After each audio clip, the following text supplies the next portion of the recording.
Our hearts beat to the city streets.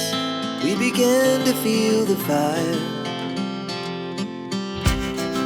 We rise like tall buildings as the chemicals, they take us higher. The night's young and it's just begun as she puts her hand in mine. We wanna chase the night, wanna dance to the light, pull the stars from the sky, just two hearts running wild. Never sleep, never stop, as we shout from the top. We're gonna be two hearts running wild.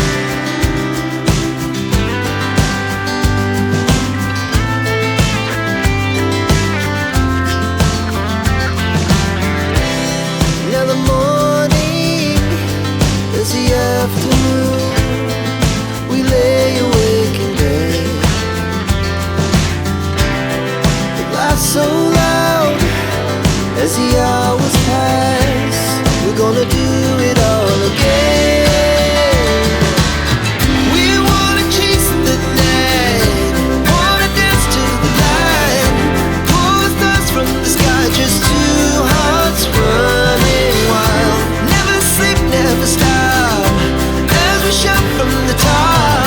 We're gonna be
Vì có rất nhiều các cửa hàng khác nhau.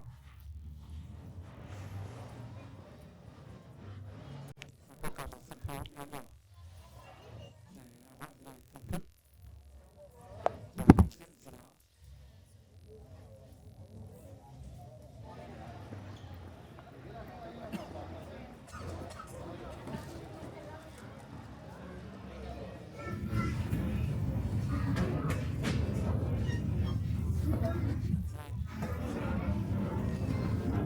Rất là văn hóa tình nhau, với các màu sắc khác nhau, rất là sinh động.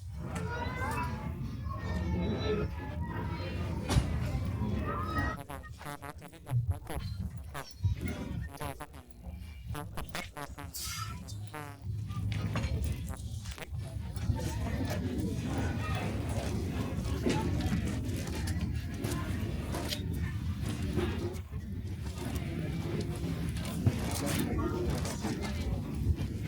và phong cảnh rất đẹp và yên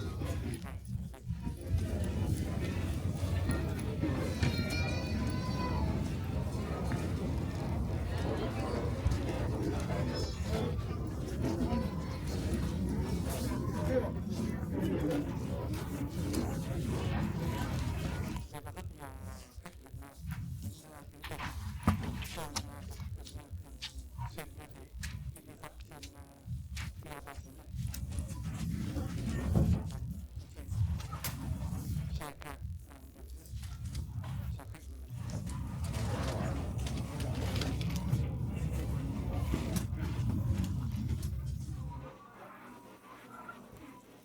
Đây là quán bar là một nhà tù nổi tiếng trên vịnh San Francisco.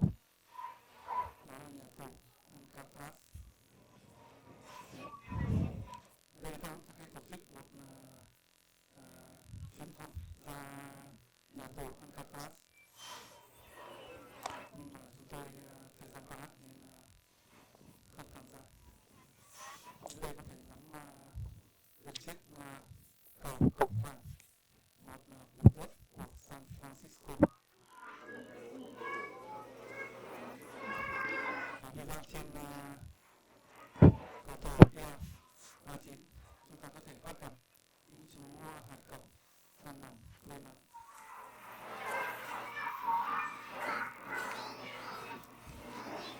Chúng tôi rất là thích thú khách du lịch tụ tập đây cũng rất là đông để ngắm nhìn cảnh rất hiếm thấy, khó mà có ở những nơi khác.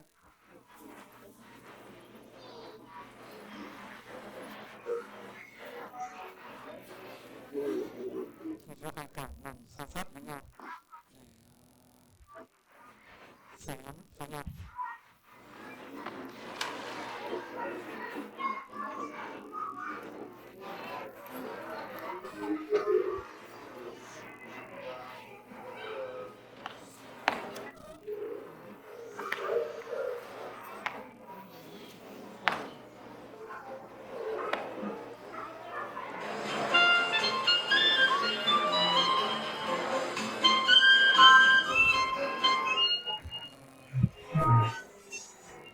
Có thể xếp Vâng, bây giờ thì chúng tôi xuất phát từ Pier 39 sẽ đến Cổng Vàng để ngắm vùng đất của San Francisco sử dụng xe công nghệ không người lái. Đây là nơi duy nhất ở nước Mỹ được phát triển một cách rộng rãi xe taxi không người lái. Thành phố này nhỏ và được thiết kế theo ô bàn cờ, cho nên là tốc độ xe không lớn lắm, không gây nguy hiểm lắm, cho nên người ta đã quyết định là cho sử dụng thí điểm rộng rãi xe không người lái tại San Francisco. Los Angeles cũng có xe công nghệ không người lái nhưng sử dụng ít hơn. San Francisco San Francisco thì sử dụng lại dài hơn, một cảm giác hết sức an tâm khi ngồi trên xe không có người lái, một trải nghiệm hết sức thú vị.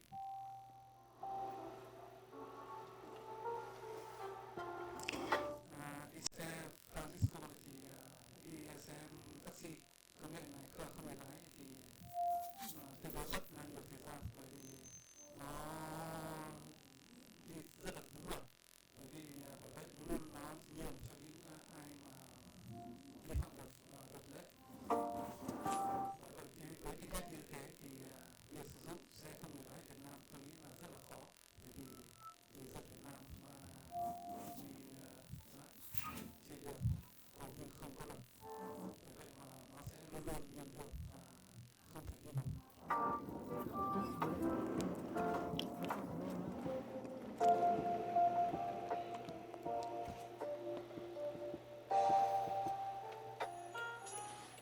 Cái xe không người lái bây giờ đã trở thành hiện thực.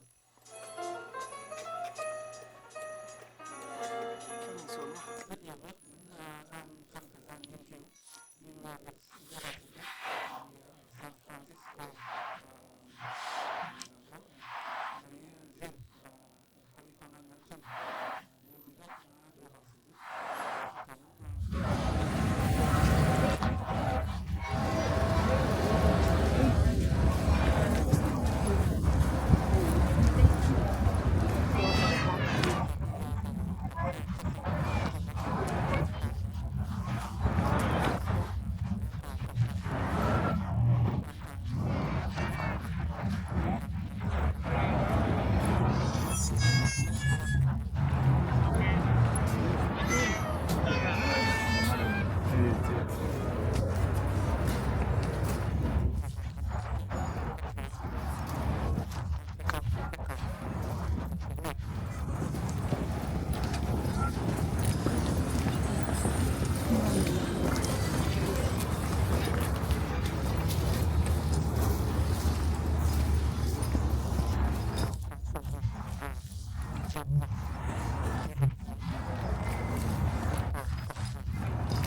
thống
trước khi rời San Francisco chúng tôi muốn đến một số nơi nữa khi vẫn nổi tiếng mà